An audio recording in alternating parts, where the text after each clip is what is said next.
दिनैनि बे प्रेस मिटआव आंजों लोगोसे दङ जोंनि चिरां जिल्ला कंग्रेस कमिटिनिनो आफादगिरि सन्जीबवारि बिथां, लोगोसे बिटिआर ट्राइबेल सेलनि इनचार्ज आंनि बियादै जसे बसुमतारी बिथां, आरो दङ चिरां 13 ब्लकनि आफादगिरि एनस नार्जारी बिथां, आरो दंफायो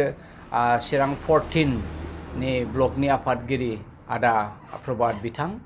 आङो दिनैहाय बे उन्दैथार प्रेस मिटखौ बेनिखायनो लेंनाय जादों जे जोंनि गेजेराव मोनसे खैफोदा फैबाय थादों। गले गले बे खैफोदा जोंनि गेजेराव, जोंनि अख्रां सायाव, जोंनि खर' सायाव मोनसे दोहौ सोरजिनो नागिरदों, आरो बे दोहौआनो जाहैबाय आङो सिगाङावबो बेनि सोमोन्दै एसेब्लाबो बुंखाबाय, आरो दिनै बायद'थायाव आंनो बुंनो गोनां जादों। खारन कंग्रेसआ ओरैबायदि मोनसे आफाद, मोनसे पलिटिकेल पार्टी, जोङो जाहैबाय सेकुलारिस्ट मोनसे पार्टी। खुनु रावनिबो धोरोमखौ जोङो मुगैया, रावनिबो कालचारखौ जोङो बासिया। उन्दै गिदिर गासैबो हारि माहारिखौ लानानैसो मोनसे हादोर, भारत हादोर। बे हिसाबै जोङो दिनै कंग्रेसनिफ्रायनो बे भाषणखौ, बे प्रेस मिटखौ लेंनाय जादों। आरो बे प्रेस मिटनि गुदि थांखियानो जाहैबाय दिनै जे जोंनि जनजाति, बर' ट्राइबेल, राभा ट्राइबेल, गार' ट्राइबेल, गासै आसामनि ट्राइबेलफोरखौ लानानै RSSआ जे मोनसे डिजाइन खालामबाय थादों, डिलिस्टिं दि माइनरिटि क्रिस्टियान्स फ्रम ट्राइबेल। बे जाहैबाय जायफ्रा बाथौ धोरोमखौ नागारनानै ख्रिस्टियान धोरोमखौ आजावबाय, आरो जायफ्रा दिनै बिथांमोनहा माइनरिटि, ख्रिस्टियान माइनरिटि मुं मख'जायो, आरो माइनरिटिनि बायदि बायदि सुबिदा आरो बेनिफिटफोरखौ मोनो, आरो एखे समावनो बे ख्रिस्टियान, बर' बा राभा बा गार' गुबुन ट्राइबेल ख्रिस्टानफ्रा दिनै ट्राइबेलनि बेनिफिटखौ मोनसे मोननानैबो, माइनरिटिनि बेनिफिटखौ मोनसे मोननानैबो बिथांमोनहा ट्राइबेलनि बेनिफिट्सखौ मोनो एबा माइनरिटि बेनिफिटखौ मोनो। दा बे जिनिसखौ जोंनि माखासे RSSजों डिजाइन खालामजानाय, RSSजों डिजाइन खालामजानाय जोंनि बर' लिडार, ट्राइबेल लिडारफ्रानो बेनि हेंथायै मावगासिनो दङ। जे बोरैहाय बे बर' ख्रिस्टियानफ्रा, राभा ख्रिस्टानफ्रा, गार' ख्रिस्टानफ्रा, उमुक कार्बि ख्रिस्टानफ्रा दिनै ट्राइबेल माइनरिटि जासे जानानै बोनो आरोबाव ट्राइबेलनि मोन्थायफोरखौ, बेनिफिट्सफोरखौ, साख्रि बाख्रि सुबिदा, फरायनायनि बायदिसिना स्किमफोरखौ मोननाङा। बे मोनसे मेसेजखौ लानानै बिथांमोना दाखालिसो 23 मार्चआव मोनसे प्रेस मिट लादों, आरो बे प्रेस मिट मथे बिथांमोनहा बेखौनो बुंदों जे दिनैनि थारिखआव गुवाहाटी, आसामनि केपिटेलाव बिथांमोना 1 लाखनिबो बारा सुबुं गमा खालामदों। आरो बे 1 लाखनिबो बारा सुबुं गमा खालामनायनि मानियानो जाहैबाय बिथांमोननि खुद्रिनाय, बिथांमोननि दाबि जे ख्रिस्टियान माइनरिटिफोरखौहाय ST लिस्टनिफ्राय बोखारनांसिगौ। बिथांमोना मानो माइनरिटि जाखांनानै STनि मोन्थायखौ मोनबावनांगौ? बेखायनो बिथांमोननो STनि मोन्थायखौ होनाय जानाय नंला। बिथांमोना मुस्लिम माइनरिटि बायदि ख्रिस्टियान, बर' माइनरिटि, राभा ख्रिस्टियान माइनरिटि, गार' ख्रिस्टियान माइनरिटि जानानै थाथोंसै होननानै बेबायदि मोनसे दोहौ फैदों। दा बे दोहौआवहाय जोङो ख्रिस्टियानफ्रा जोङो बेखौ गियाखै जे जोङो दिनैहाय ट्राइबेलनि मोन्थायफोरखौ, बेनिफिटफोरखौ मोनगोन ना मोना, एबा माइनरिटि बेनिफिटखौ मोनगोन ना मोना, जोङो बेखौ लानानै एसेबां दिगदार जायाखै। गरजनाबो बेखौ सानाखै। नाथाय माखौ सानदों? आदसा, दिनै आदा डक्टर बिनय ब्रह्म बिथाङानो दिनै बे जनजाति धर्म सांस्कृतिक सुरक्षा मन्चनि स्पक्स पार्सन, एफिलिएटेड बाय RSS, आरो बिथाङा क'क्राझार गभ कलेजनि एक्स प्रिन्सिपाल डक्टर बिनय ब्रह्मआ स्पक्स पार्सन। बिथांमोना बेखौनो बुंदों जे बर' ख्रिस्टानफोरखौहाय जोङो ट्राइबेलनिफ्राय डिलिस्ट खालामनांगौ, बे लिस्टनिफ्राय बोखारनांगौ, ट्राइबेलनि सुबिदाफोरखौ मोननाङा। बिथांमोना ख्रिस्टान जाबायबा माइनरिटिनि थाथोंसै आरो ट्राइबेलनि बेनिफिटखौ मोननो नाङा होननानै बुंदों। थिग आसे डक्टर बिनय ब्रह्म, नोंथांनि बुंनाय बादि दे गासै बे बिटिआरनि जेसेबां ख्रिस्टानफोर दङ, बे ख्रिस्टानफोरखौ माइनरिटि जानायखाय नोंथाङा STनिफ्राय बोखारबाय। दाना STनिफ्राय बोखारनाय लोगो लोगो जोंनि बे बिटिआरनि जे दिनै बे पलिटिकेल मोनसे जिअग्राफिकेल शेप, बियो मा जागोन नोंथाङा बेखौ मालाबा सानफेरदों नामा? नोंथांनि इनफरमेसननि थाखाय आङो होनो सानदों। आरो जायफ्रा जोंनि बर' लाइमोनफ्रा, राभा लाइमोनफ्रा, गार' लाइमोनफ्रा, ट्राइबेल लाइमोनफ्रा RSSनि डिजाइनखौ लानानै दिनै ख्रिस्टान गावनि ट्राइबेल बिदा फंबायखौ होनो नागिरदों, मुगैदों, बिसोर मोननायखौ नायनो हायाखै, मेगन सादों। नोंथांमोना गोसो होनानै खोनासं। दिनै बिटिआरआव, थामहिनबा BTCआवहाय गासै 40टा समस्तिफोर दङ। बे 40टा समस्तियाव जाहैबाय मोनबाया अपेन आरो मोनबाया नन ट्राइबेलफोरा होनो मोनो। दा बावहाय ओरैबायदि नुबाय, जुदि गमामायैनो गासै बर', गार', राभा ख्रिस्टानफोरखौहाय ट्राइबेलनिफ्राय बोखारनाय जायो अब्ला बावहाय बे गासै 40टा समस्तियावहाय आरो 30टा बे एसटि रिजार्भ समस्तियावहाय अनलि 9थाल' एसटि रिजार्भ थागोन गासिबो अपेन फर अल जाजोबगोन आरो नन ट्राइबेलफोर जाजोबगोन अब्ला बे बर'फ्रा मा ख्रिस्टियान मा बाथौ मा हिन्दु जोङो ज' जानानै दावहा नांदोंमोन जोंनो बर'लेण्ड नांगौ होननानै बे बिनायनि फिथाइ महरैनो सोरबा एनडिबि ख्रिस्टियान माइनरिटि जानानै गावथारजाबाय सोरबा बिएलटि ख्रिस्टियान माइनरिटि जानानै गावथारजाबाय सोरबा एबसु जानानै गावथारजाबाय दा बेबायदि आन्दोलनाव जोंबो बाहागो लादोंमोन दा नोंथांनि डिजाइन मथे होमबा गाबोन समफोरनो जोंखौ एसटिनिफ्राय बोखारजोबोब्ला ख्रिस्टियानफोरखौ एसटिनिफ्राय बोखारजोबोब्ला नोंनि बे बिटिसिआव बिटिआरआव बे गासै 30टा जे जोंनो सुबिदा होदोंमोन एसटिफोरनो कन्टेस्ट खालामनो थाखाय बाहाय 9थाल' थागोन 9थाल' जुदि बियो एसटि रिजार्भ जायोबा होमबा 30थायानो जुदि अपेन आरो नन एसटि जायोब्ला होमबा बे बिटिसिआ सोरनि जाखो डक्टर बिनय ब्रह्म नोंथाङा मोनसे समाव क'क्राझार गभ कलेजनि प्रिन्सिपालमोन नोंथांमोन बायदि राफोद सानसुमै गियानि गुनि मानसिया गोबां गथ'नि बिफा जाबोनाय मानसियानो दिनै गावनि गरिब दुखिया एसटि ट्राइबेल ख्रिस्टियानफोर मा दंजायो नोंथाङा बेरायफै चिरांनि ख्रिस्टियानफोरनि अबस्थाया मा गंसे न' मोननायखौ नोंथाङा मेगन सादों नामा बाजानाय मोन्दों नामा सोरबाया मटर साइकेल मोनसे बायदेरोबा नोंथाङा बेखौ बाजानाय मोन्दों नामा नोंथाङा नायफै मा दंजायो दा बेनो जोंनि भबिष्यतआ आं बेखायनो जोंनि बर' बिदा फंबाय ट्राइबेल बिदा फंबायफोरखौ आङो खावलायनो सानदों बे माध्यमनि दारै जे नोंथांमोना बे साननाय लामानिफ्राय थाबैनो गोजान जानांगौ आरएसएसनि जे डिजाइन बिथांमोननिफ्राय नोंथांमोना थाबैनो गोजान जानांगौ नङाबा बर'नियाव खैफोद फैबाय बर'आ मोनसे बृहत नर्थ इस्टनि सिंगल लार्जेस्ट ट्राइबेल कमिउनिटि आरो जोङो खौसे जायोब्ला सानसे बेलासे जोङो गेरेमसा हारिखौ दानो हामारगोन जुदि बेनो नोंथांनि डिजाइन मारबा बर' ख्रिस्टियानफोरखौ एसटिनिफ्राय बोखारनायब्ला गाबोन समफोर गेरेमसा बर' हारि दानायनि सिमाङा बावहायनो गोमोरसिगोन नोंथां जोंनि गेजेराव थेर बेथेर जागोन बर' ख्रिस्टियानफ्रा आलादा जासिगोन आरो बर' ख्रिस्टियान नङैफ्रा आलादा जासिगोन सोरबा एसटि जाबाय सोरबा माइनरिटि जाबाय अब्ला बे थासारियाव बर'नि खौसेथिया बहा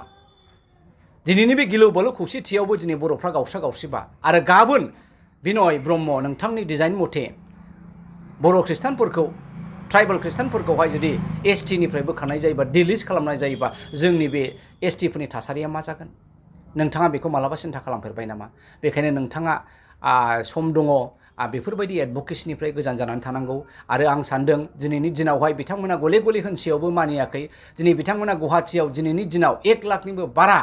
दिनै बे ट्राइबेल ख्रिस्टियानफोरनि एगेन्स्टै मोनसे सुबुं गमा खालामदों आङो सानदों दा बे मुहूर्तआव जोंनि ख्रिस्टियानफ्रा खौसे जानांगौ मा बर'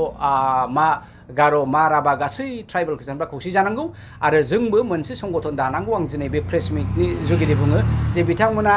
जनजाति धर्म संस्कृति सुरक्षा मन्च दादोंब्ला जोंबो जनजाति माइनरिटि धर्म संस्कृति सुरक्षा मन्चखौ जोंबो दानांगोन आरो बिथांमोननि उल्थायै जोंबो गुवाहाटियाव बिथांमोना 1 लाख सुबुं गमा खालामदोंबा दिनैनि दिनाव जोङो 2 लाख सुबुं गमा खालामनांगोन आरो जोङो बे धर्म बिर'धिनि हेंथायै जोङो बिथांमोननि एगेन्स्टै गसंनांगोन आरो जोंबो जुदि मात माथियाबा गाबोन समफोरनि दिनाव गमामायैनो बर'आ खनसेबाव गावस्रायोबा बर'आ बाहायनो जोब्बाय दा बेयो मोनसे सिरियास नोंथाङा ट्राइबेल हारिखौ मा खावलायगोन जे बैफोर जेंनानि थाखाय नोंथां साबधान जानांगौ होननानै नोंथाङा मा खावलायगोन गमामायैनो बियो ट्राइबेलनि मोनसे बिराद गिदिर अलखद आंनि लोगोफ्रा मैया दाखालिसो बुंदों जायफ्रा नन ट्राइबेल बर'फ्रानो बर'खौ होगासिनो दङ बर'फ्रानो बर'खौ नासयगासिनो दङ बेयो मोनसे मिनिजाथाव आरो लासिंसिं जोङो बर'फ्रा दिनैबो जोंनि ट्राइबेलफ्रा बे अलखद समाव खौसे जानांगौ बिजेपिआ जेबायदि डिजाइन लाबोदों 1 नेशन 1 लेंगुवेज एन्ड 1 धर्म दा बे 1 नेशन 1 कालचार 1 लेंगुवेज 1 धर्मआव जोंनि ट्राइबेलनि निथि रिथि गासैबो गोमालांजोबगोन आरो जाय आं दिनैनि मिथिनायावहाय आरो आङो नंगौना नङा एक्जेक्टलि कनफार्म जायाखै डक्टर बिनय ब्रह्मआ आंनि मिथिनायाव सासे सत्संगी जयगुरु धर्मनि मानसि बिथाङा बाथौबो नङा आरो बिथाङा जुदि फरायोबा भारतनि संबिधानखौ बिथाङा फरायदों article number 19 article number 25 article number 15 बिथाङा बेफोरखौ फरायबा मिथिगोन जे आरो मैया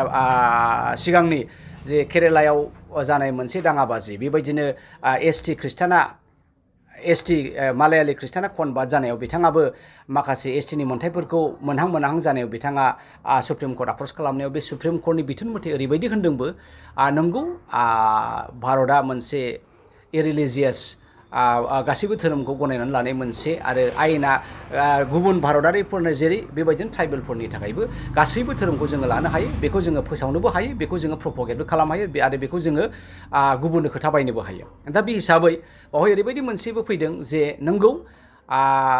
दिनैनि जाय ट्राइबेलफ्रा गुबुन धोरोम लाबाय अर्थात ख्रिस्टानखौनो लाबाय आरो बे ख्रिस्टान धोरोम लानानै जुदि बिथांमोना ट्राइबेलनि माखासे नीति रीतिखौहाय पालन खालामाबा गोलाव सम बेबायदिनो 50 बोसोर 100 बोसोर आरो 200 बोसोर लासै लासैनो बिथांमोना बे एसटिनि मोनथायनिफ्राय गोजान जानो हागौ दा गमामायैनो जे ट्राइबेलनि नीति रीतिखौ नायोब्ला जानाय लोंनाय बाथौनि सिस्टेमखौ नायोब्ला हाबा हुखा खालामनायनि सिस्टेमखौ नायोब्ला दिनै सत्संगिनि जे सिस्टेम बे हिन्दु धोरोमा बाथौनि सिस्टेमजों मिलाया हिन्दु धोरोमा ट्राइबेलनि नीति रीति धोरोम पालन फासनजों मिलाया अब्ला जुदि ख्रिस्टानखौ नोंथाङा दिनै माइनरिटि होननानै एसटिनिफ्राय डिलिट खालामोबा बिनि सिगांनो सत्संगिफ्रा ब्रह्मफ्रा कृष्णगुरुफ्रा ट्राइबेलनि लिस्टनिफ्राय सिगां डिलिट जागोरगोन खारन जोंखौ खालामबा जोंबो जिरायनानै थाया संबिधानखौ जों रिफार खालामगोन जे बिथाङा सामब्रामबो जाया आरो सामब्राम गुफुरबो जाया बेखौथ' बाद होबाव बिथाङा ना बेदर खांख्राइ खांला बायदिसिना जेखौबो जाया मोसौ लानजायबो जाया जों गासिखौबो ख्रिस्टानफ्रा धालाय होजोबो राम धालाय खांख्राइनिफ्राय लानानै एम्बुनिफ्राय बे ट्राइबेलनि आखुआ जोंनाव दङ नोंथांनाव दङ नामा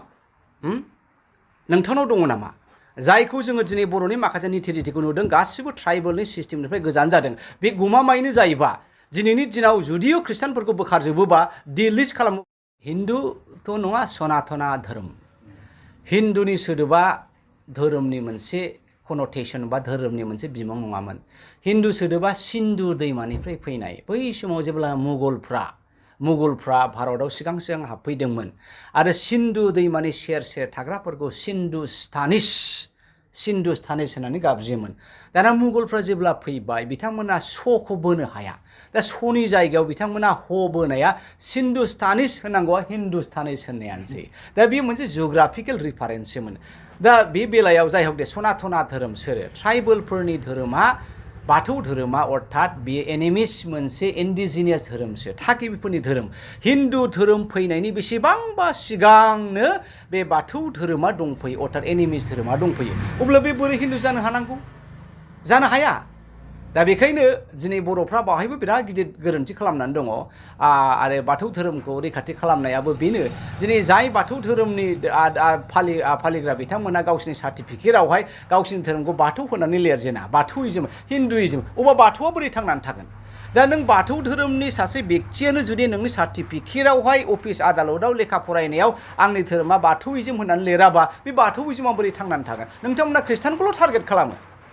ख्रिस्टानफ्राथ' बर'नि नीति रीति गासैबो पालन पोषणखौ जों खालामबोबाय थादों रावखौ जों रायदों दख'नाखौ जों गामसाखौ जों गानदों आरो बर'नि मोनफ्रोमबो खैफोद अलखदनि अबस्थायाव जों गसंखांदों एनडिपि जानानै जों थैदों एबसु जानानै जों थैदों बिएलटि जानानै थैदों मोनफ्रोमबो बर'नि आन्दलनाव पिटिसिनि आन्दलनावहाय रमान स्क्रिप्टनि आन्दलनाव जेसेबां बाथौनि सुबुंफ्रा